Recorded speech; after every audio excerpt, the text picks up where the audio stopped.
Bonjour à tous et à toutes. Alors, je voulais vous faire juste un petit coucou parce que j'ai eu une consultante ce matin qui me parlait du fait de perdre du poids permet d'avoir la confiance en soi. Alors, c'est pas tout à fait faux, effectivement. Quand on se regarde dans le miroir et qu'on se trouve plutôt joli, qu'on a perdu un petit peu du poids, que le petit bidou a fondu, c'est quand même plus cool pour se donner confiance, se sentir bien dans sa vie et tout.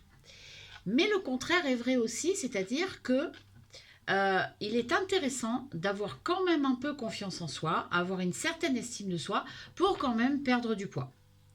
Parce que si toute la journée, même sans vous en rendre compte, de façon totalement inconsciente, vous êtes toujours en train de vous dénigrer, toujours en train de vous juger, que vous pensez profondément que vous n'êtes pas capable de réussir ça, que vous n'êtes pas capable de faire ça aura un impact sur votre motivation à perdre du poids et aussi sur les échanges dans vos cellules parce que nous savons que nos pensées sont liées à notre corps, vice-versa.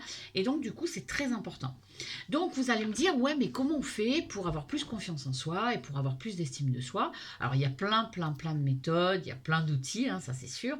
Mais ce qu'on peut faire déjà de façon très très simple chez soi, c'est déjà de commencer à regarder dans sa journée tout ce qu'on fait de bien qui nous semble normal, mais sans penser qu'il y a des personnes qui n'y arrivent pas forcément. Donc c'est juste ça, c'est commencer à apprécier ce qu'on fait tous les jours, se dire que voilà, ben ça j'arrive à le faire, je suis capable de le faire, je suis capable de mettre en place ça. Et puis aussi, si on veut, on peut aussi refaire une petite introspection sur son passé et regarder non pas ce qu'on a raté, parce qu'on rate tous des choses, mais ce qu'on a réussi.